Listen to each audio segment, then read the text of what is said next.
We're recording? Yeah. Welcome to the Dirty Dog Comedy Podcast with me and Pete Withers. What, Pete? Thanks for... How are you getting your fucking tradies? What? This is my mate's company, do you know what I mean? No, but I wasn't expecting to do this, I just phoned you on the off chance. Yeah, I know, it was a last minute thing. We did actually have someone else booked in and we had to settle for Pete Somebody instead. better, yeah. No, I wouldn't say that. It's different, isn't it? Different. Anyway, we are coming from the Dirty Dog Comedy Club stage, as you can see. Free stand-up comedy every Friday. Southend's #1 stand-up comedy club. I think we're the only one. I say that every week. It's the only one I've been to here. It's the only one you've been doing. It's the only one that'll book you in Southend. Bit harsh, innit? Well, they don't know about me yet. It's what it is. They might know about me after this. They might be keeping tabs on you, mightn't they? Get him on. Maybe. Anyway, what have you been doing? Have you been doing anything good? No. Did you do a gig last night? I did a gig Thursday and I did the gig last night as well. Yeah, I did a gig in Pettswood. Pettswood. I used to live there. Royal Legion. Yeah, I know it. Yeah, it was all right. Next to Morrison's. Yes. Yeah, that's right. Yeah, I used to live right around the corner from there. Did you? What was it like round there? Is it a bit rough? No, Pettswood's nice, but you have got some little rough, like obviously that sort of area is a little bit rough. You've got the, if you walk over the railway tracks to the other side, where we used to live, it's really posh, really nice. You in posh? Yeah, and you've got, well, to be fair, when I first moved there, I was a bit like, what the fuck am I doing living here? Do you know what I mean? And everyone around there was going, what the fuck? No, we found a pub called The Daylight, which is in the middle of Pettswood, and it was like a right bit of me, do you know what I mean? You could get like drugs and everything within 5 minutes walking in there. So. Oh, right, yeah. So I drive-through drugs. This is my home. And then you've got, opposite where my ex-girlfriend used to live, you've got the Sovereign on the Sea, which is a Wetherspoons, and that's a bit of a shithole. I just went down to that one down there. What, Last Post? Yeah. Oh, did you have anything to eat in there? No. No, I wouldn't. It's full of scaffolding, isn't it? I know. It? Yeah. I just done a video on it. Some bloke asked me if I knew where the toilets was last night, and I was in there and he had flip-flops on. I was like, yeah, but I think you've got to wear an hard hat and boots. I wouldn't wear flip-flops in the Wetherspoons. You can't do an induction before you go in there. So. It's like going to a piss in the Wetherspoons. You remember when you used to walk through into a public swimming pool, they'd have that little yeah, like that. Disinfect like a sheep. Yeah, but just with piss. I think in that one, it's the only Wetherspoons I've ever been in where the toilets ain't upstairs, because they're normally up like. Oh, they are. Yeah, they're a mile away. You know what? Well, I went to one in Chelmsford the other day. My mate's got the key for the disabled one downstairs, isn't he? He goes, you want to go to the toilet? Why has he got the key for the disabled? Because he don't like walking up the stairs. He's either an habitual cocaine user or he's possibly. Or he's got something wrong with him. I don't want to but yeah, he is. Yeah. All right. So he just basically. He said he walked in on a disabled person once. He undone it, but he said because he nicked it. He's nicked the key, or he's got the key. So, but he went in there and unlocked it. But obviously they hadn't put the sign thing on, the manual one or what. I don't know what it was. So you could just unlock it. So they just pulled the door shut. And he said, as he walked in there, they was in the altogether, like wiping themselves. And it was a bit. He went, fucking hell, put the engaged sign on, would you? Whenever I go to disabled toilet, I always have the urge to pull the little red triangle. Oh yeah, don't you? Yeah, you used to do that around me. Do that around me nans. I'd say in the Wetherspoons, if you pulled the little red triangle, it'd take at least an hour for anyone to turn up. Fuck that! Don't want to go there. They're too busy fucking serving people drinks on the app. Have you seen the thing that they do on the app? Yeah, where you can order things to people that are in the Wetherspoons. Like if you give them the number of your table, they do it on like TikTok and Facebook sometimes. My mate John, he's just split up with his girlfriend. He's having a really hard time. Can you send some drinks to the table? But what they had was people sending like one fried egg and things like that. I ain't seen that. And Wetherspoons getting the right ump. Like, you're just wasting our time with a fucking glass of water and a fried egg. They get all the ump about it, yeah. That's funny. I mean, if I owned a cafe or something, one fried egg, business is business. Isn't it? Yeah, one fried egg. So do you remember when I first met you and I was just called you Pete the Plumber? Yeah. To be fair, I'm shit with names and I couldn't really remember his second name. Pete the Plumber. Yeah, I used to get really angry about it. Go, stop calling me Pete the Plumber. Yeah, he introduced me as and then I sort of realised that your name was Pete Withers. I think it's because you took ages to accept me on Facebook. So I didn't know what your second name was. Well, the thing is, though, innit? It's like when you do it trying comedy. So I used to come on my work clothes and stuff like that. Well, these ain't work clothes, but my actual work attire, like you got your Snickers trousers and all that, and come on as the sort of like you might have called it like a character act if you like, because it's a plumber coming on doing stand up, but that don't really work, is it? If your audience is watching, they come to watch comedians, didn't they? Well, your character's actually Bill, isn't it? Bill's your pseudo fucking... The alter ego. Yeah, your alter ego. Mine's obviously Council Estate Dad, if anyone wants to check that out on TikTok. You are a Council Estate Dad. No, I'm not actually that bad in real life. There is small my parts. alter ego is myself personified. Bill is who you'd like to be if you... Bill is a person who every plumber would like to be at some point of their life, where they could just grab a fucking customer around the throat and have him up against the wall. Do you know what I mean? I'm just telling them the way it is. I don't think I could work with the general public like you do. I think I would end up dragging someone around the throat. I've been close a couple of times. Oh well, we in our minds we all want to tell them where to go. Yeah. I mean? We had because obviously what I do is a bit different now. I'm like managing teams that do work with the general public, and we done a job in we were trying to find this leak in someone's back garden, and they was the kind that stood there and watched you the whole time. Yeah. Do you know what? I've never had a problem with people watching me.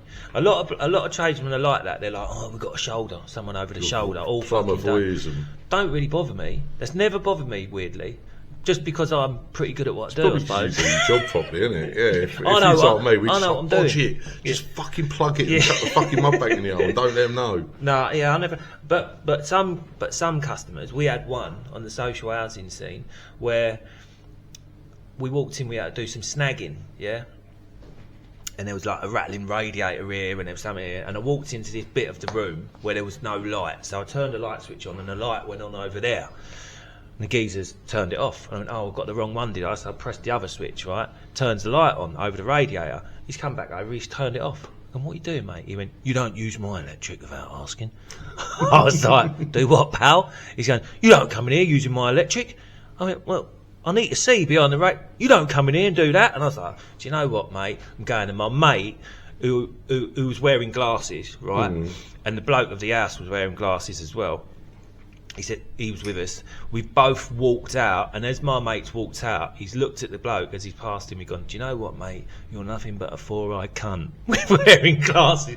And he's like, he couldn't say nothing, could he? Because he's wearing glasses himself.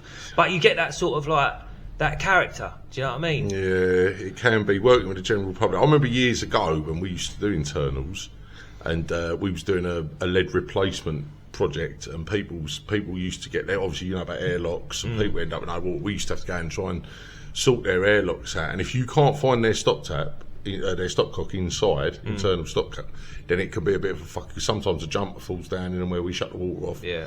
And you can't get them back on. This is trade talk on the Dirty Comedy Podcast. Trade apps. If anyone, for all your plumbing needs, Pete the plumber with us. Trade apps. With us, we'll come around there. Anyway, and some of the houses we used to have to go with diabolical. And you had to try and find a fucking stop tap. We was working in Dagenham, and I still remember this. Me and my mate, number 4, that was the house. Number four, Dagenham. No, it weren't number 4 Dagenham. I think it was 3rd Avenue or something like that. And we went in the house, and it was like Mr. Trebus's house. Do you remember Mr. Trebus from The Life of Grime? Yeah. Where he just used Halder, and they had shit everywhere. And we had to walk in sideways like that. Up in one of the houses. They had piles of magazines in the hall, like up to the ceiling. Yeah, all the stairs. And we said, like, we need to find your we need access to your stopcock to be able to try and get your water back on. And Dave was like, oh, I think it's under the floorboards. And we was like, okay. fucking what floorboards? Yeah, you haven't got any fucking floor. The whole family, right? It was like, I don't want to say that. They would go like this, do you know what I mean? Right, okay. On the bigger scale of, I don't know how they got in and out the fucking house, because I had to breathe in trying to get through the hallway. And so I didn't knock down their fucking Sun newspaper from 1984. It's amazing how they found the food, isn't it? Well, I fucking don't know. But anyway, and we was like, and they was all sat, the sofa was this close to the TV because they had no room, so they just like moved it to the sofa. Probably hoovered just like an 8-inch strip of carpet in front. And they was all sitting there watching telly, and we was like, look, we need to get access to your stopcock. And the thing I remember the most is, do you remember the big yellow teapot? Yeah. It was a toy for girls when we was kids. And my mate... I had that. Did you? my mate Danny Monk, he talked like this, right? And And they had a big yellow teapot, and he went, I ain't seen one of them for years. It was like, we've been in there years, do you know what I mean? Their house looked like a boot sale. It was fucking mental. But I think we had to, they had to get served with like a notice from the council in the end to clear their house out. Environmental so we health. could find where their fucking stopcock was, yeah. I tell you, I had one of them round my way, and the geezer phoned me up, and he had the water coming through the ceiling, and I was like, fucking hell. Exactly the same, like every fucking room. It was just fucking... Went in the toilet, I was like, oh my fucking God. It was just rough as fuck. Like, horrible. Like, never been cleaned either. It's disgusting. But the leak was in the fucking loft. Well, I got up in the loft and I thought, it's clear up here. You know the loft was cleaner than his house. It was. Seriously, I thought, I don't mind it. His old tank was split. So I thought, I'll take the job. Fuck it. I'll do the job. And done it. Fixed it and all that. A couple of weeks later, he phones me up and he goes... I'm thinking about doing the bathroom. Right? And I was like... Doing what with it? Like, replace it. He goes, but I want to do it bit by bit. He goes, I want to do the toilet first, maybe, then the base. And, mate, you would not go in there without a hazmat suit on. Honestly, it was fun. So I was giving me mate Mongo's number. I said, give him a phone. He's up for doing bathrooms. He'll do any old shithole. There was another house as well, and they didn't have no water for weeks. I assume it was weeks. I think they had water, but I think their toilet system weren't filling up. I think a bit of grit had got into the toilet system, and it weren't filling up. That was blocked, and they decided to just keep shitting on top of shit until it got to the top, till they couldn't push the lid down, till they couldn't push the fucking lid down anymore. Like a mound. And then they decided to phone us and go, "Oh, can you come around and sort my fucking toilet system out?" And I remember sitting on the fucking toilet because you had to, with the system lid off, trying to fucking take it apart to see if there was any grit and try and get the water come back in. You didn't know, you thought you felt like you was at a festival. You couldn't flush it. I was like, at least get a bucket of water and we need a shovel here, love. Yeah, do you know what I mean? It was bad. It was like Mount Vesuvius. It was fucking horrendous. And it smelled like it as well, Kilimanjaro. It's disgusting. It would kill a man as well. It was I hate all that sort of stuff, that drainage stuff, but sometimes you just got to do it, innit? But anyway, let's get off the fucking... Sorry, the subject of fucking plumbing, because this ain't the fucking Tradiac podcast, or whether he's on the job. Off the job. Off the job. Why didn't you call it on the job? Why'd you call it off the job? Because, like, we're not working while we're doing the podcast. Yeah, I know, but... sort of makes sense, doesn't it? On or off, it don't really matter, does it? We're not on the job, are we? But let's indulge into your childhood, because you obviously grew up with blind parents. I did, yeah. Which is quite actually funny for a comedian, isn't it? It's quite unique, isn't it? You pretty much got a sturdy background to write stories on, haven't you? Yeah, there's loads. There is loads, because, like, and a lot of people don't believe it. You know, when you come out, because I had that issue before of getting people to actually believe it, because everyone would always come up to me after and say, were your mum and dad really blind? And now I use this thing, because, like, we got Bill here, haven't we? And he does a lot about suicide bombing and, you know, that sort of stuff, doesn't he? So I've brought that in, because trying to emphasise the truth without actually saying, this is a true story, because when you say that, people sort of like doubt it. Do you know what I mean? Personal, isn't it? It's personal. Yeah, it's personal, and that's what I try and establish, because a lot of people are on the edge. They're like, oh, I don't know whether I should laugh at this. Well, this is getting back to the thing as what I was saying. We said on your podcast, and I did actually say, I've said it numerous times.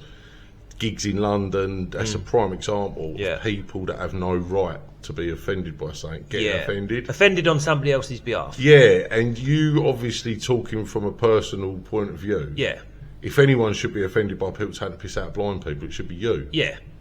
But it's my journey, it's my story, isn't it? It's your personal life, and everyone who says, you know, it's the same when, like, a black comedian will say about growing up as a black person or something like that, innit? Nobody gets really offended by that. They'll laugh along and joke. But when it's disabled, and I am not disabled, but I'm talking about my parents are disabled, people are a little bit on that side of it.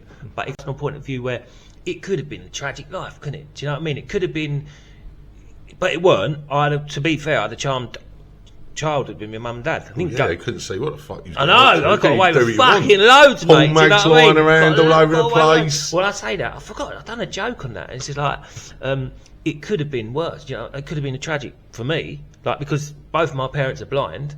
Yeah, I could have been blind myself, couldn't I? Do you know what I mean? Yeah. I never really thought of that. It's probably the chances. Not of through that. Genetics, feeding time. Here comes the plane, Pete. Oh, not again.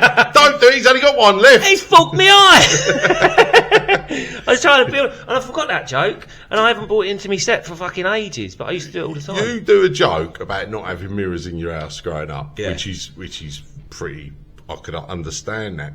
But like, what I'd sort of, I mean, if you was blind, would you really care what your house looked like? I mean, like, what was the decorating like? Things like that. Well, my dad done it. Did they take fucking all upside down, wasn't it? Did they sort of take advice from other people? Because you wouldn't even know what colour was. That's what I mean. Like, you don't think about that sort of stuff, but you're gonna. Why have you got a maroon radiator and what fucking khaki green walls? You're gonna present it to other people, aren't you? I suppose people I don't really, because when you're growing up, you don't really think about it, and people, you don't think that you're any different. Like, you know, I mean, your dad's blind until you get to a certain age. Until you go to school, and then people are going, oh, your mum and dad blind, and it is sort of like, but it isn't any different to me, innit? But people are mesmerised by it when you're a kid. They're like, oh, well, your dad's blind, and they're like, yeah, my mum and dad are blind. Like, I suppose you had to give your parents a lot of advice. Yeah, they used to take your, hey, Pete, what's going on here, mate? Well, my dad was handy. Do you know what I mean? He did DIY and that, like, and he's like, used to do electrics. He'd be asking me the colours. Do you know what I mean? You can't tell a blind man that a green wire is a red wire. Yeah, no. You shouldn't be doing that. Definitely. Do you know what I mean? Not. Especially not a 12-year-old or something like that. But do you know what? But I think this is where, and I will say it to you now. I'm quite an honest bloke. I'm an honest bloke, and I will say it as it is. And I don't like lying, and that I think comes from my childhood because you couldn't lie. Do you know? I couldn't lie to my parents because I think I'd be having one over on them. It's like you got a bit. I said it to my daughter. She's here today. If I ever got, like, my dad had a cake, and I cut the cake up, I'd give him the larger half because. And my auntie made a point of saying that to me. She's like, "Oh, that's nice. You give your dad the larger half. Why would you do that?" His mum made it, and I saw her putting strychnine in it instead of flour.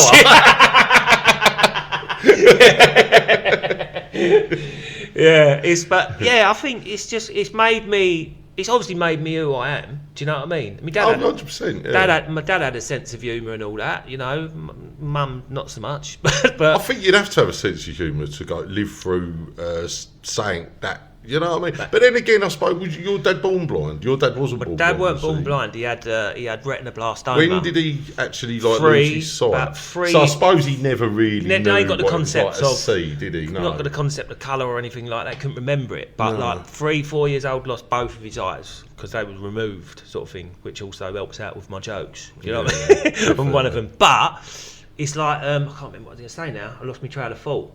We'll come back to that in a minute. But yeah, I think. I was just about to say something and I forgot about it. I forgot what I was going to say. It's not good for a podcast. Why don't you write notes? I don't write notes. Did you ever did you have pictures up in your house and things like that? That's what I mean. There's photos. Like I say, there's photos of me. Do you know what I mean? But I suppose you had to tell them, Dad left a bit. I'm over here, Dad. Look, my mum would take the photos. Like she's partially sighted when she's not fully blind. She could see a bit. But like the part, like some of the photos, mate. Like there's like edge chopped off the fucking lot. Do you know what I mean? Like little kids saying it, thumbing the way, the lens, all that sort of shit. Because this has got nothing to do. My mum's not blind, but I used to play tricks and do stupid things. This was I was in my 20s, and I bought a car. I bought an old car, and when I bought it, we couldn't open the boot. The boot was stuck. So it's back in the day, you buy an old shit. Just remember what I was going to say. Go on. Yeah. And when I managed to get the boot open, there was a load of old soot in the boot from whoever had it before, and there was a carrier bag full of photos, right? And this guy that owned the car before me, he must have been like some sort of carer or something, because there was hundreds and hundreds and hundreds. Either that or he had some fetish about this thing what I'm going to say. But there was hundreds and hundreds of photos of like Down syndrome people and kids doing like abseiling and different kinds of like things, and my mum went away for the weekend, and I thought it was a good idea to remove some of the photos around her house and replace them with some pictures of some Down syndrome kids doing abseiling. And my mum didn't notice for fucking weeks. Right, she come back and she didn't notice for fucking week. Dirty bitch. Shows how fucking often she cleaned her photos, isn't it? Right. And her mate was round, right? And she went, Lee, I must ask, who's the fucking kid with the movie face? Oh, who's the kid, the Down syndrome kid in a canoe on the picture of the thing? And my mum went, you fucking what? And she was like, that little bastard.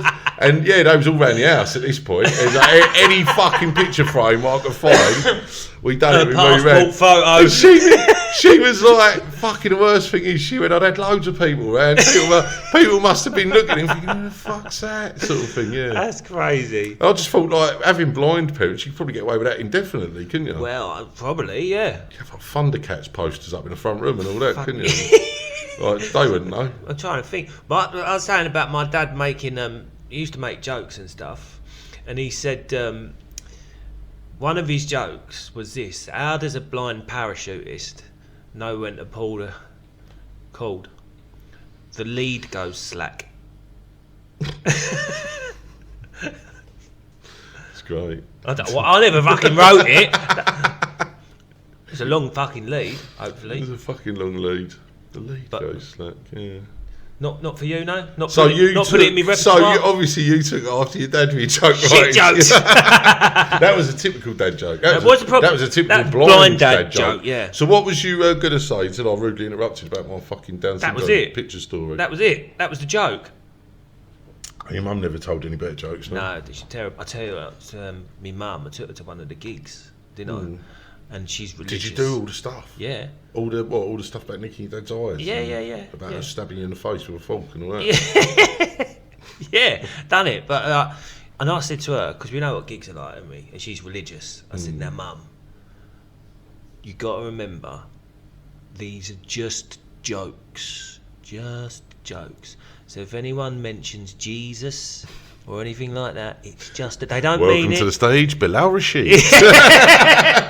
It's just jokes.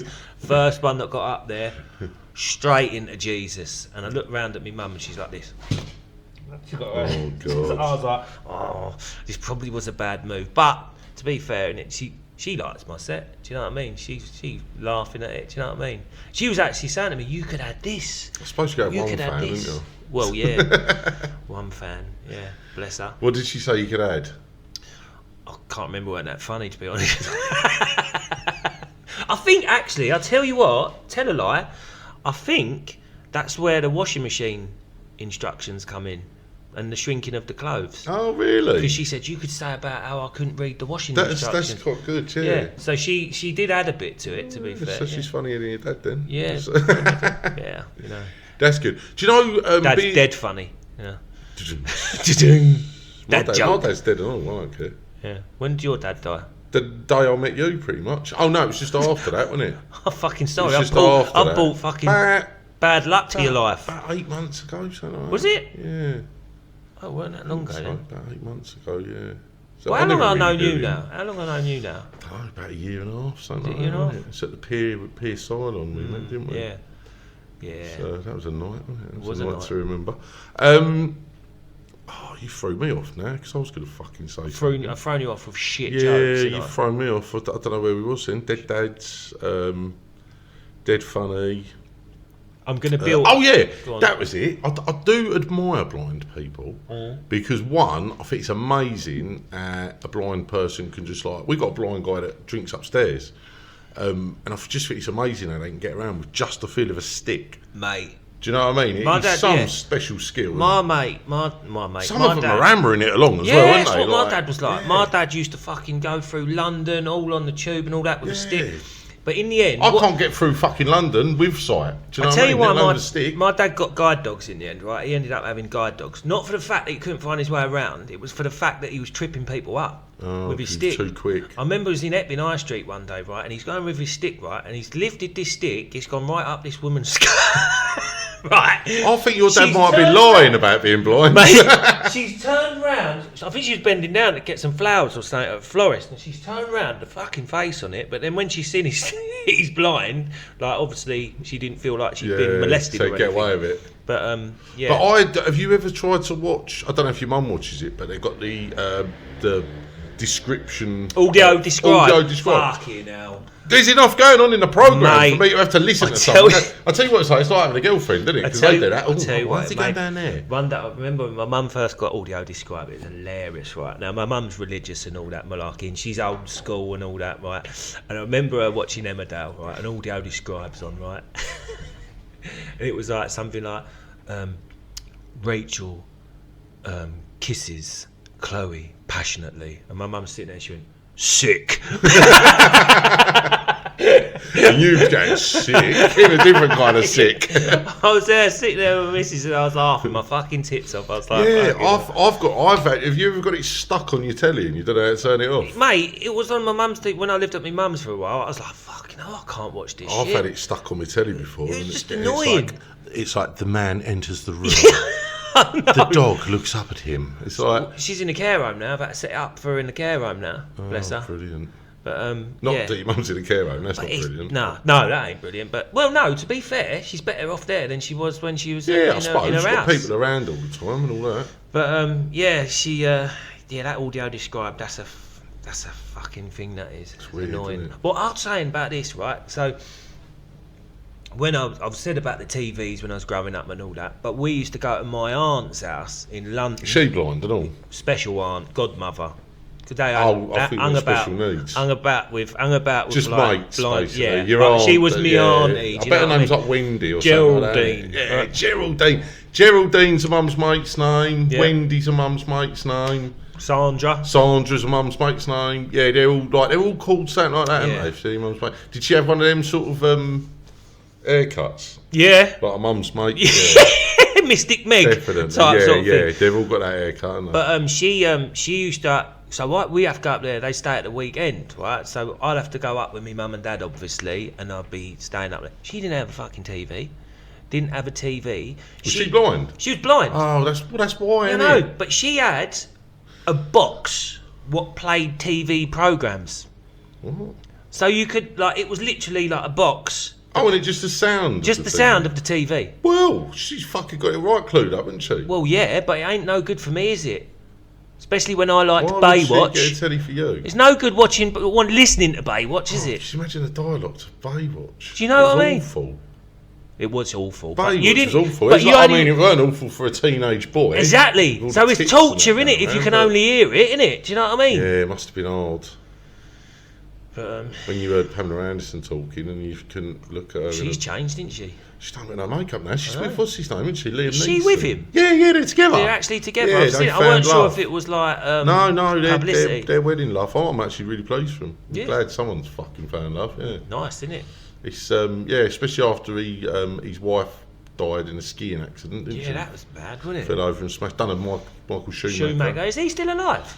He is, but I think they're just fucking keeping him alive with machines. I don't think he's. Yeah, I think he's.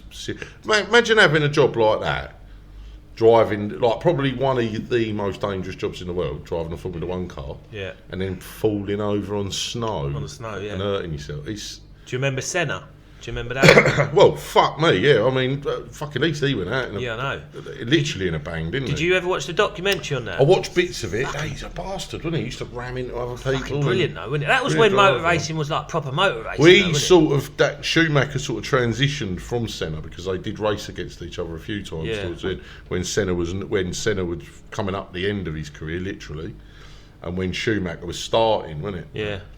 Yeah, it's mad, that Formula 1, isn't it? You ever seen one of them cars? We stayed in an hotel once and they had Lewis Hamilton's McLaren in the foyer, and I kept telling Oscar to try and get in it, but he wouldn't. I'm sure I have been around them. It's weird, but they're big at the same time. Yeah. They're like tiny, but they're still massive. It's really weird. Yeah. I've never been into it that much, motor racing. No, I don't understand it. All it is going around in circles. Going, yeah. Do that again. And they're just like, oh my God, he's 1 second behind. And I'm like, my granddad because I got my granddad's up all the time in London. He'd always have it on. Whenever you grandstand, do you remember the grandstand music? Wasn't that about horses? But no, Sunday grandstand would come on with it, and it was was just all the sport thing. No, the Grand Prix music used to be Tusk, didn't it? But all that sort of like Saturday, all that Saturday, Sunday afternoon. The Chain. Fleetwood Mac. Yeah, but all that Saturday afternoon, Sunday that was when sport, motor racing. That was when like Formula One drivers used to be proper men, like Nigel Mansell with a big moustache. Nigel Mansell. And they was hard, like they was proper men. Now they're just like Lewis Hamilton. Didn't he go to Indy? Didn't he in the end, Nigel Mansell? Did he win that as well? Indy, and I watched a thing with him the other day actually, and he was in his old Renault Williams, and he could still fit in it. He was quite surprised. But they're all really tiny, aren't they, Formula One drivers? Don't know. Well, yeah, because it's the weight, isn't it, and all that. The car, you can't be a big guy. But you had after him succeeded him, Damon Hill, wasn't it? Damon Hill, I think he only won one world championship. I think Nigel Mansell was our best friend, and then Lewis Hamilton, wasn't it? And Lewis Hamilton's just won it so many fucking times, it's boring. Yeah. He's was he old man must have been. They must have come from a privileged family. No, he didn't. His dad, they're from Stevenage, and his dad was actually like his dad. He poured everything into him, and he obviously they start out driving go-karts, didn't they? Yeah. And I think he poured everything into it, and then his dad was his manager for a few years when he first started. And then I think once the big money started rolling in, he realised his dad didn't have a fucking clue and sort of got rid of him. And I think his dad's still like a big thing in his life. His brother's like, I think his brother's got cerebral palsy or something. Oh, is he? Yeah. So I don't know whether his dad just went, fuck him, just put him in this kid. And he's all right. Maybe he was spending all these benefits from the cerebral palsy one on Lewis's go-kart. Fucking hell, it's a statement, isn't it? I don't know, do you? Who knows? I think I would. I think if I had two kids and one was a little bit doppy and the other one was... It's no you'd invest more into the one no different when people get disability motors, isn't it? Do you know what I mean? When they should have really... When we was kids... Now, I know a bloke, and I'm not going to name him, right? His wife's on disability. They don't need the money. He works full time, earns good money. They went out and they got like the best car. I think they got like a top of the range fucking BMW. Yeah. And she's partially blind as well. This is for disability, right? And they got like the top of the range fucking car. When we was kids, they used to get that little blue car. Do you remember? Remember the little blue three-wheeler cars with the lid come up? Yeah. Do you remember? I remember them vaguely. Yeah. People with disabilities get too much now. Well, no, they don't. I think people with serious disabilities don't get enough. Yeah. And I think the ones that have just got like a bit of a funny hand. Bit of fibromyalgia. Someone's got a bit of a funny hand or something like that, and they're getting like new houses, top of the range BMW, fucking £700 a week in their account. For a BMW, I might get a bit of a hook hand for that. It's worth it, isn't it? Get an automatic, wouldn't you? You wouldn't look that cool driving it though. That's the problem.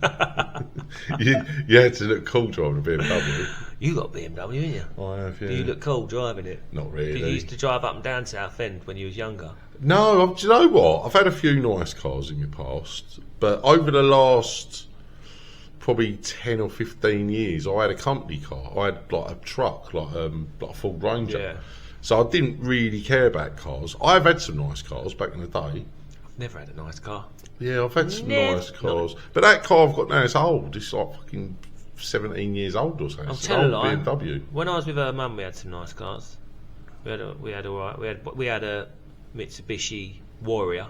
That was quite a nice motor. Mind you, feel every fucking bump in the road with them. Oh, they're terrible. And they've got a turning circle of Arc Royal as well, haven't they? You have to do like a 17-point turn, don't you? Like, turn the fucking things around. But cars really never interested me as a kid. You know, like people like pimp them up and all that. I like cars, but they don't interest me that much where I'd spend all my money on them. No. Like, I know a guy that has spent something like 50 grand on a car that's worth about 10. And I think, why don't you just go and spend 60 grand on a Ferrari or a Porsche? You're not going to recoup that, are you? No, of course you ain't. But you could go out and spend 60 grand on a fucking really nice car. Yeah. You know, if you was going to do that. Save yourself the bother. Or just buy an house. Don't, or buy you know what I mean? Do something constructive with the money. But people love it. It's one of their hobbies, isn't it? You know, some people's hobbies are drugs or whatever else. What hobbies did you have? Drugs. Drugs. I don't know. I've never really had hobbies. I've always sort of done stuff, but I've never really had an expensive hobby. Yeah. I've never. What about you? You ever had any expensive hobbies? You know what? Not really. Like you go. I went through phases and fads of doing something. So you go like when you're a kid, you start snooker up and you go, let's play snooker, and you go for a few weeks, realise that you were shit and never was going to be any good. Yeah, that's a bit of ADHD, isn't it? Do you know what I mean? And then you'd move on to something else. I did snowboarding for a while. I've been on a few snowboarding. Oh yeah, and you died, didn't you? Yeah, but you can't call that an hobby if you're not doing it regularly. Yeah, especially living around here. No. I do admire people with hobbies. So I've got mates that go fishing and things like that, and they spend a lot of money. I suppose what we're doing is a hobby, though, isn't it? Like comedy is a hobby as well. I just don't like spending money. It's like I was talking about this last week about men that love football, and like I've always thought it was a little bit gay, if I'm honest. Like football, it's well, it is, isn't it? It's men running around in tight shorts, cuddling each other when they score, getting in the bath at the end afterwards. And it's like men that spend a lot of money on football, like going to watch football matches. I can understand the camaraderie of it and all that, like you know, that thing. But it's like men wearing football shirts is kind of like men, like little kids wearing Ben 10 t-shirts. Isn't it? It's a bit pathetic. Yeah, I'm like, and it's the only sport that we actually do it with, isn't it? Because like, you got cricket fans. You wouldn't see a geezer queuing up in a fucking Tesco's wearing false stumps and a fucking false stumps, and a visor, stumps. No, what are they called? The pads they wear and a bat. Do you know what I mean? And a box. Football's the only sport where men are that pathetic that they have to wear a t-shirt. And they do it at rugby. I like fucking Liverpool. Or I like whatever. Didn't they do it at rugby? Not really. I think most rugby blokes, they just, do you know what I mean? I don't think they do. Football shirts do, and like I said, it's just like men. It's like a little kid wearing a fucking like a Thundercats t-shirt. I mean, I used to wear them when I was younger. Like, you know what I mean? When you're younger, don't get me wrong. If you're a kid, but a grown man wearing a football shirt, get a fucking life, mate. I think one of my mates went on a date in one once. That's the worst. And then when their girlfriends, like when men love football, and then their girlfriends start pretending they love football, but they haven't got a fucking clue what they're doing. Yeah. And they're like, oh yeah, go on. Just boot it. Yeah, go on West Ham and all that lot. And you're like, shut up, get a life. Do you know what I mean? What's the offside trap? You don't. Can you explain the offside rule? Yeah. Can you? Yeah. Go on then. Well, it's when basically the man with the ball can't be in front. The man with the ball. The player. It sounds like a fucking girlfriend. The player with the ball can't be in front of the linesman running down the sides. What? So, yeah. The next. Basically, you can't pass forward and shoot to the man in front. The ball has to stay in line with the game. You've just done a girlfriend explanation. Yeah, I don't care because I fucking hate football. Football's for fucking benders, mate. We've fucking established this loads of times. And any fucking bloke watching this that loves football, cries about football, and wears a football shirt, you're a cunt, mate, right? So fucking bring it to me, yeah? And I'll fucking put you in an armbar. But then again, I like fucking combat sports. Two men rolling around it's proper manly, that is. Pants, cuddling each other on the floor. It's definitely not gay. Have you ever done that combat sports? Yeah, of course I have. What did you do? Of course I have. I've done a bit of everything. I've got fucking tattoos, mate. I've done a bit of MMA. Did you? Yeah, done a bit of jiu-jitsu, done a bit of kickboxing. I've done jiu-jitsu when I was a kid. I've done boxing when I was in the army. I done jiu-jitsu when I was a kid. Yeah? Yeah. Proper jiu-jitsu or Brazilian jiu-jitsu? No, proper jiu-jitsu. Jikishin jiu-jitsu. What happened? Did you learn much? I got to a green belt, I think. Ain't bad. Green belt. Good. Do you know what? I actually fought in the South Eastern Championships in Hornchurch when I was about 14 years old. Come fourth, just off the medals. There was only 4 of us in it, but like I was still there, wasn't I? You know what I mean? That's pretty good. That's pretty good. Do you still remember any of the stuff? Do I fuck? I think white belt, hands on the neck, crunch over, pain. Do you know what I mean? That's not jiu-jitsu. It was jiu-jitsu. I don't think it is. It is, mate. Look it up. BJJ Do you or whatever. remember how to do an armbar? Of course I Do you know how to do a guillotine choke? Don't know about a guillotine choke. Gi choke? Do you know any of that? A gi choke? Like with the actual gi? Yeah. Yeah, I think I remember that, yeah. Do you remember, so you went jiu-jitsu? Yeah, I've done a bit of everything. Do you remember your sensei? So we used to do a warm-up before, right? And they used to do break falls and all that. Do you remember doing break falls and all the warm-ups? And they used to do us like doing press-ups on our fingertips and fucking all that shit like that. On your knuckles. Well, when our sensei, he was a nutter, right? And he would do these break falls, right? Me and my cousin, we'd go. And he'd go left and right break falls, right? This guy would jump fucking 10 feet in the fucking air and slam down on his right. And we was like, fucking hell, like, what's that all about? Do you know what I mean? It's if like you get these guys that kick wooden posts and that, and they build up. They've all watched Kickboxer. You get micro fractures in your shin bones and that, and then they basically you end up with like fucking calluses solid legs.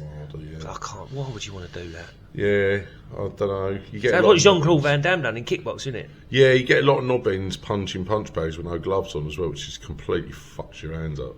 Yeah, never done it myself. Try and look hard. Tough guys.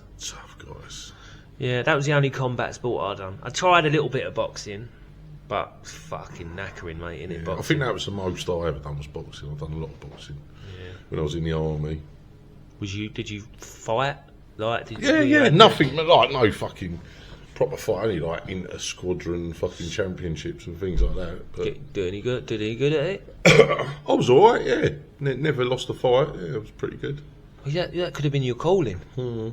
Yeah, it could have been if I could be bothered. Yeah. And that's the thing with me, is I'm very lazy. Yeah. And when I got out of the army, there ain't really like you've got to join a club and you've got to do this and you've got to do that, and it's like can be clicky, can't they, in that like clubs and stuff? No, to be fair, most combat sports are the nicest people because they ain't really got a lot of fucking. They haven't really got a lot to.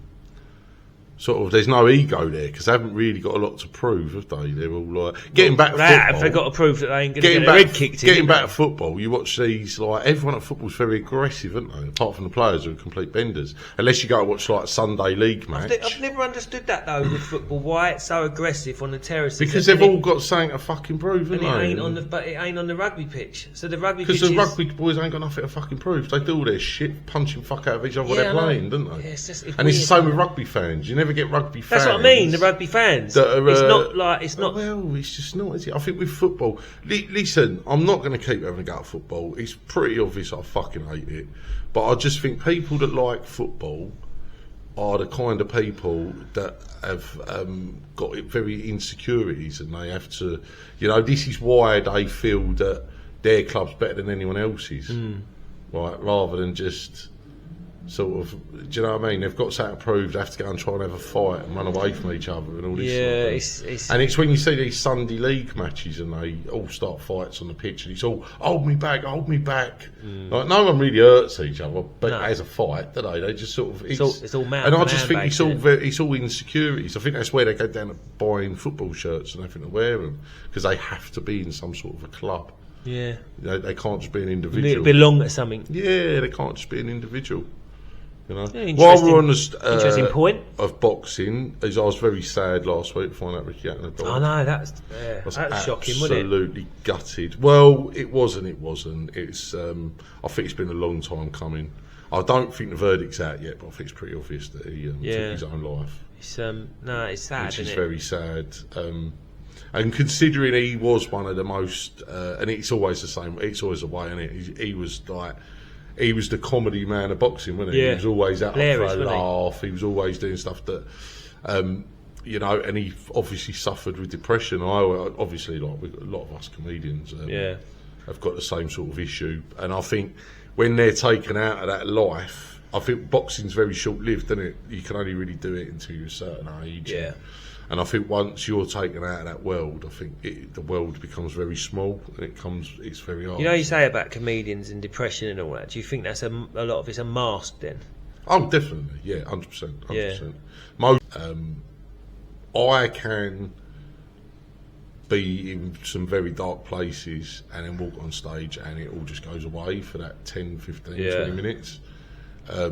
Because you're putting on an act, aren't you? And you're making other people laugh. And I do think a lot of the comedians as well is by making people laugh, it's sort of taking the thing off of that they're not happy, you know? Yeah. Like, if they're making other people happy, at least they're thanks. Yeah, they're getting a positive. They're getting some sort of positive out of it when they feel negative. And it is a massive thing in comedy and like not taking that away from, but I think that's with Ricky Hatton. I think a lot of that was his mask, making people laugh, this, that, and the other, and like inside he's fucking dying, really, wasn't he? Yeah. Obviously. But anyway, we can't cast what do you call it? It's because I don't know. It's assertions. Is it what I'm saying? Assumptions. Assumptions, because we don't really know what happened. No. But I just wanted to say something about that because I felt it was relevant, wasn't it? Me. Yeah, absolutely gutted. Oh yeah, but I wasn't shocked by it at all. Yeah, I wasn't. I mean, but there's a lot of like celebrity and stuff happening at the moment like that. Like, do you know what I mean? Like, did you see that Charlie Kirk thing? Well, he got fucking shot in the neck. I don't think that's quite the same. No, I'm just saying. Yeah, I'm not saying that, but I'm saying like in the news at the moment with like people dying. I think there always is, isn't there? What did you make of that? There's a lot of conspiracies out about that at the moment, isn't there? I never thought, because I mean, let's be honest. Did you ever watch any of his videos? And sometimes I'd agree with him, sometimes I wouldn't agree with him, but I didn't think he was really doing much. I know he was a Trump supporter, and I think all this Trump fucking support, I think all this left wing, right wing shit's got out of hand. Yeah, but it's gone mental. The left wing have now become more violent than the fucking right wing. Like everyone sound at right wing like we're all skinheads and fucking. Not that I'm right wing. I ain't got a fucking wing. I'm right in the middle, and I couldn't give a fuck what either thinks. But it used to be the right wing was all thugs and you're covered in tattoos and going out doing it. And now it just seems that the left wing are the more violent fucking troublemakers, if I'm honest. I think you always knew where you stood with the right wing. You're always going to have that one side of the left or the right who's going to be extreme in you. Of any movement or whether there's going to be extreme. To be fair, going back for years, it's always been the same. Because do you remember when we was kids and you used to have these animal activists, Greenpeace and all that, and they'd go and fucking plant bombs in fucking animal plate and shit like that. And I've been like, That still happens, but you don't hear about it so much. No, I think, listen, before you start looking at anyone else's ideologies or what people believe in, fucking take a big look at yourself first. I think you need to look at just what humanity is about, isn't it? But with Charlie Kirk, like I said, I mean, other than go around and wind up college students, I don't really think he done a lot. Was it? That's the thing, though, isn't it? Was it for following? Was it for like exposure? I don't know, because I don't. Was he trying to actually debate people in like colleges? I think he had a lot of good points. Because a lot of the education system is very, very left. Most of it is very, very left. The education system is very, very corrupt, even in this country. I mean, it's all about money. Yeah. And I think the point of what he used to try and get across quite a lot was that you're paying like £500,000 for your education that you're never going to be able to pay back. Yeah. He was quite against the education system in America, wasn't he? Yeah. He was up more for sort of like homeschooling and picking up a book and learning yourself. Yeah, exactly, he said they're there at college. He picked one guy out, didn't he? He said, what are you here studying? He went, English. Oh, and he said, what's your favourite fucking book? What's your favourite Roald Dahl book? And he didn't even know Roald Dahl was. Somebody else who was quite prolific. One of them, Jane Austen or something like that, wasn't it? And he was like, Harry Potter or something like that. So you've studied, but you've not read that book. But you've got to think as well that maybe most of them videos were picked out by his editing team. And like he was there to make people look stupid. I didn't agree with, because he was very anti-abortion, he was very anti sort of same-sex marriage, things like that, weren't he? Because he was very religious. And I don't agree with either of them. I think, whereas anti-abortion goes, it should be a woman's choice what they do with their own body. Yeah. And with same-sex marriage, like, who gives a fuck? Do you know what I mean? Yeah, who cares? Who fucking cares? But like, then, if two people love each other, exactly. Whatever, it don't matter. It's down to them, isn't it? That don't matter. But like within schools, though, if you've got like a kid on their first day going to school, my mate told me this the other day. First day at school, they're asking the parents what that kid identifies. Oh, that's absolutely ridiculous. Absolutely ridiculous. My ex-girlfriend always said, now she was the most beautiful, girliest girl you ever come across. Fucking proper laugh, bit of a geezer, like you could have a proper laugh at, but she was 100% woman, absolutely beautiful, everything like that. Now she said to me that up until about the age of 11, she wanted to be a boy. Yeah. She wanted to be Marty McFly. He was, honestly. Marty she McFly. Did, yeah. She was going around holding on the back of trucks on her skateboard. Oh no, she loved it. She had the orange body warmer and everything. But that's what she said to me, and she said, like, if my parents had let me get a sex change at that age, she would have fucking done it. Yeah. And then years later, obviously people say, look, kids are very easily moulded, and they're very easily put into a box, and they're very easily put into a category. Yeah. And I think kids should just be fucking kids.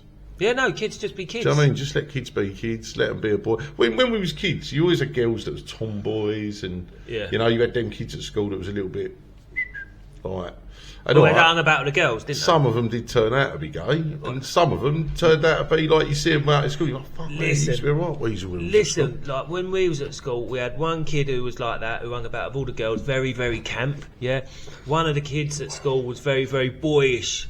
Yeah, very boyish, and we was all like, oh, he's obviously gay. The one who's very camp with all the girls and all that, right? The one who's very boyish, into wrestling. We was all wrestling with him and all that. Turns out, yeah, the one who was very, very camp ended up marrying a beautiful woman, and the one who was very, very boyish, yeah, and into wrestling with us, we were all wrestling with him. Gay. Do you know what I mean? Wrestling is a bit gay, though, it is, isn't it? But we didn't realise that at the time. Not like proper wrestling, like American All-Star Wrestling or American. But the rolling around on the thing, yeah. All that, but the putting makeup on and all that. Do you remember when you was a kid at school and wrestling now? Everyone's a superstar, aren't they? If you ever watch that, I don't watch WWE or WWF. I used to when I was a kid.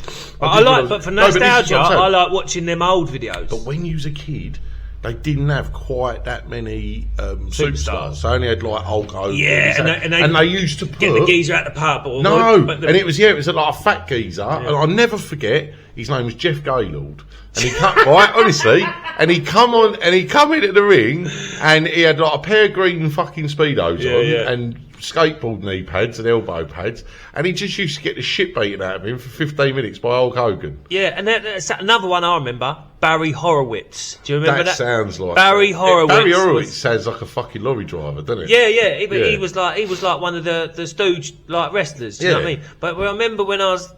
Because do you remember Razor Ramon? Yeah. So he got beaten by one of them.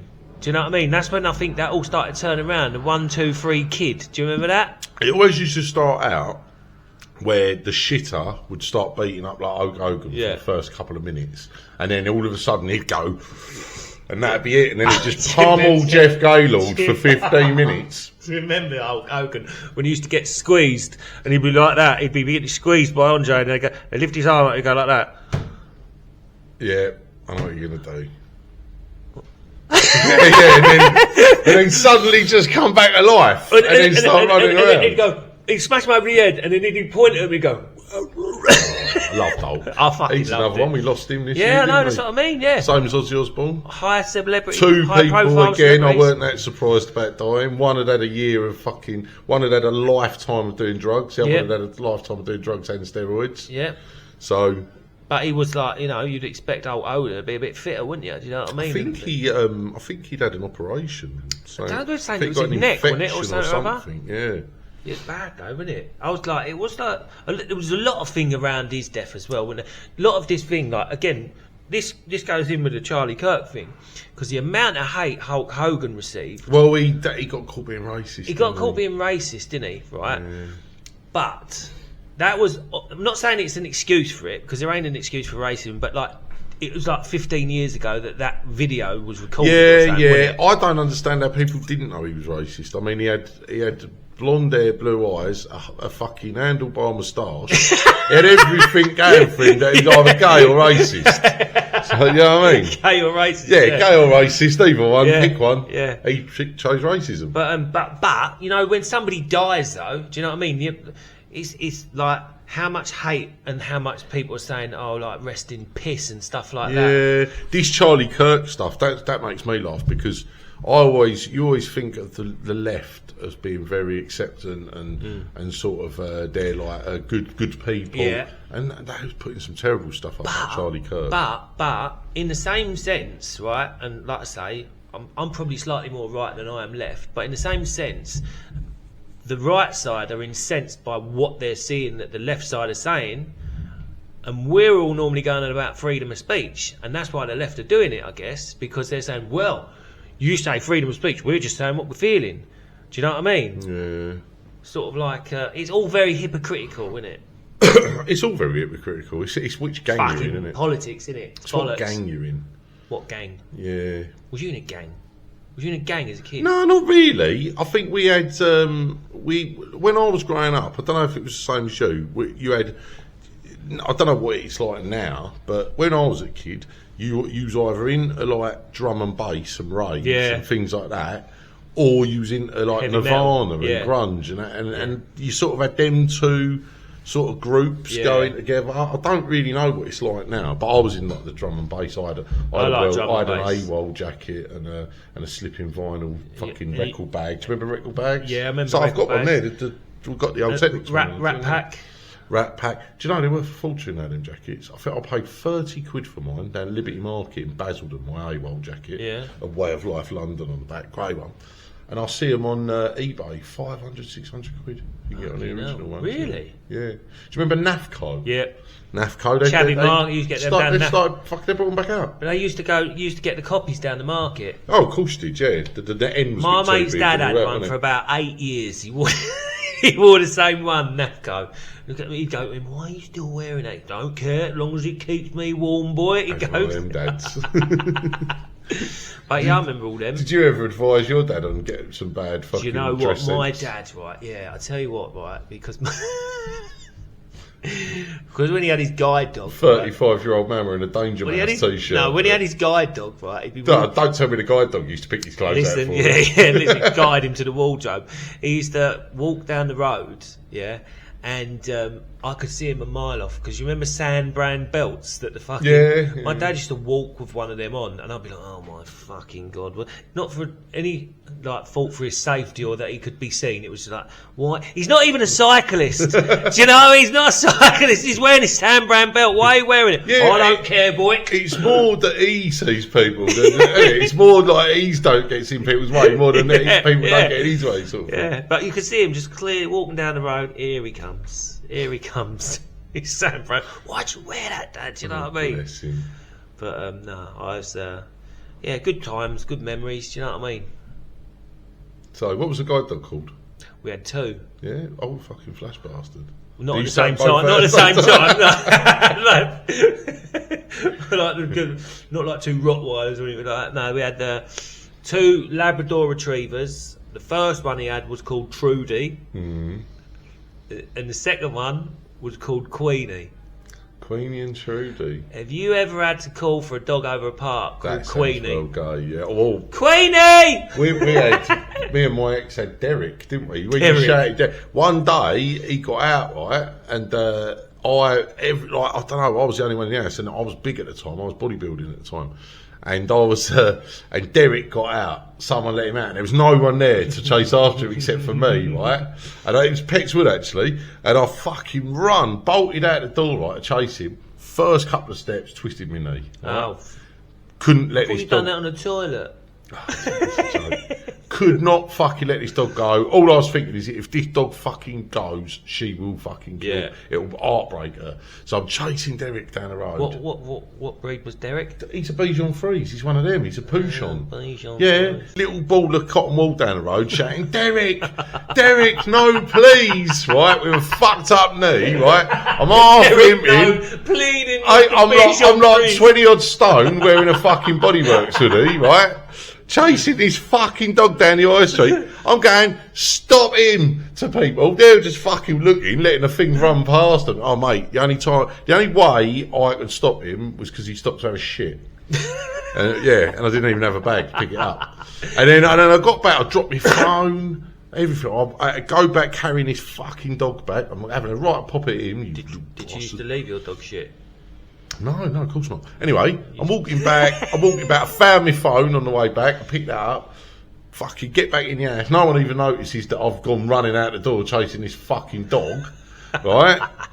And I said to him, put him down. Oh, fucking, that's it. We're done to him. You know what I mean, little bastard. And my missus come downstairs and she looked at us both. He was sat on one side of the sofa. I was sat on, and she went, "What fucking happened to you two? Why are you ignoring each other? We're the right up with each other." I had to tell her, he fucking run out. I had to chase him down the road. I've hurt my knee. Fucking scary, that, isn't it? I'll tell you that, it's scary. You're working if I'm working in someone's house and they've got a dog and I don't see it, I get that hot moment. You get that hot moment. I was constantly worried about him getting out. Yeah, not good, is it? No. When I was a kid, my dog growing up, Woody, he always got out. No one give a fuck. Some days he didn't come back for 2 or 3 days. In the old days, in the 80s, you didn't give a shit about people. Didn't give a shit about the dogs, did Woody they? wouldn't come back for 2 or 3 days. He'd be over the golf course having a laugh. We used to have this dog on our estate, right? It always used to get out, and it used to come over the park, and we'd be playing football. It'd fuck your game of football up. It wouldn't leave you alone. Do you know what I mean? Shit everywhere. Dogs could shit. And it would just be there every time. That was when you used to get white dog shit. Yeah. There's been a load on. What is that to do with? I think it's just because it just left for so long it went white. Yeah, but wasn't it something in the food? Loads of people said about white dog shit. I'm not convinced. I think it was just because it had just been sat there so long. Yeah, it'd been sat there for so long. I might do an experiment. I might shit in my garden and have a look and see how long it takes. I think it's to do with what was in the food.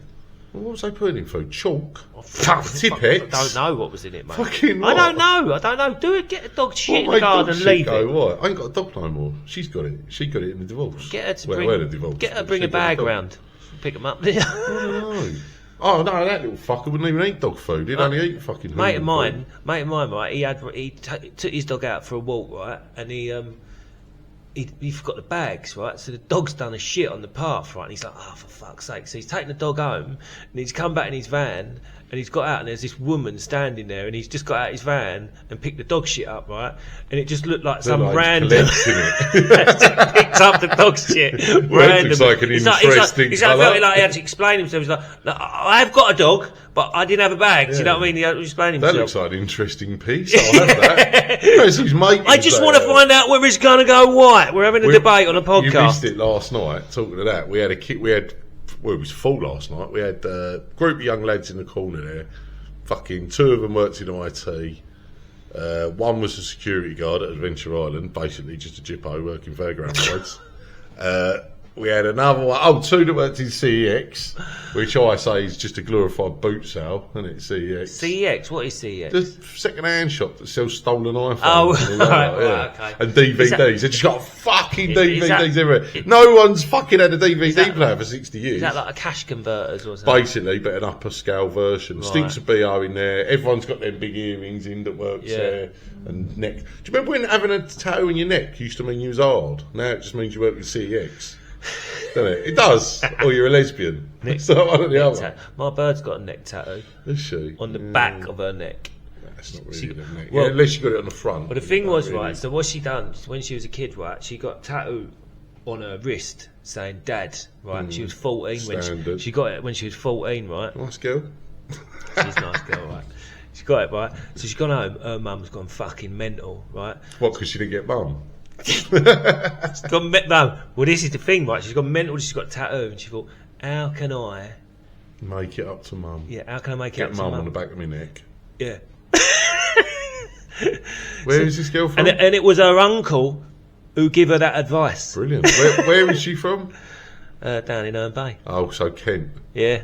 Kent is known as the Garden of England, isn't it? If that garden had a fucking sofa and an old fridge chucked out, and it was in Chatham, that always makes me laugh. Kent, the Garden of England. I tell you what, right? Yeah, if your garden was full of dog shit. But no, Kent is nice though.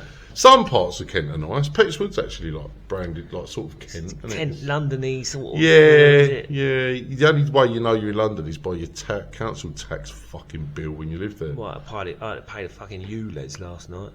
Oh, did you? Going into fucking. Why have you still got that van? Because I can't afford a fucking new one. Good point. Yeah, that's why I bought a petrol car. Petrol's actually cheaper nowadays. But anyway, getting back to these young lads that was in here. One of them's dad was a fucking sculptor. Not a sculptor, he was a sculptor. A sculptor? Yeah, I thought we meant they pulled down a plaster cast of him or something. Yeah, he's got no arms. It's a Vina de Milo. And one kid, we asked them all, so what did you, because I was struggling for material, so I spent 45 minutes taking the piss out of them all. And I said to one of them, I said, what does your dad do? And he went, I don't know. He was a security guard. I don't know. So we phoned his dad on stage. Yeah. What was his job?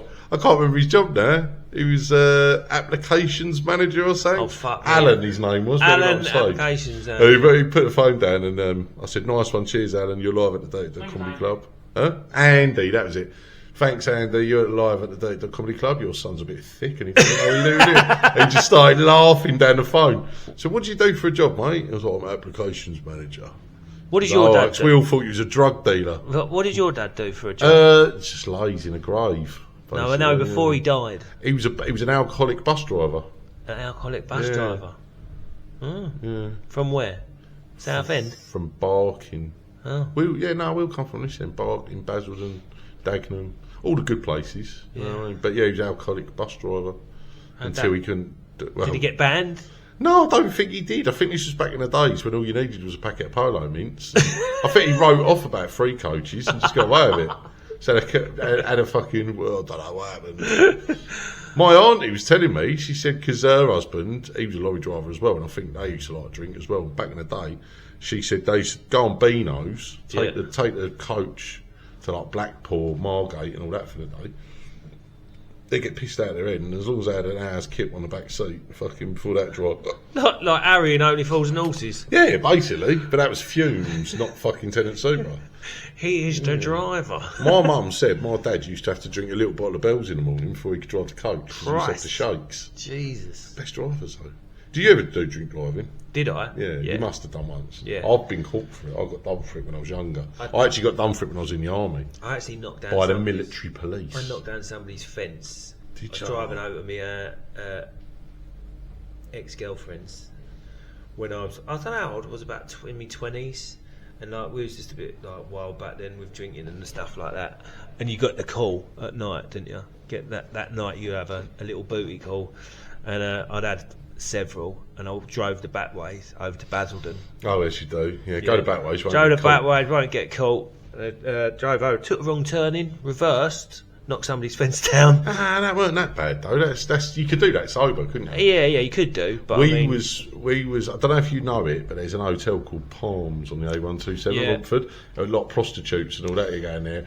We was at my mate's birthday party in Hornchurch, and we all booked a hotel to stay in Palms. Yeah. And my mate, Mondale Estate, it looked like an hearse. It was fucking massive.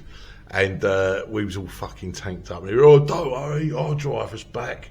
And we was driving back to Palms, and some guy just walked out in front of him, right? And my mate hit him, yeah? This geezer fucking cartwheeled across the road, right? Anyway, my mate's had a mental breakdown. Oh, that's it! I've killed him! I'm gonna fucking end up in prison for the rest of my life! Anyway, right? This geezer's... So that was Uncle Albert. No, this geezer's done an undertaker. He's just suddenly... he's up in the road, right? Turn around, we're all stood in the road looking at this geezer fucking who we thought was dead in the road. He's suddenly done fucking Undertaker. We were like, fucking hell, shit, you alright, mate? Helped him up there. He went, yeah, alright, sorry, mate, I was pissed. And just fucked off.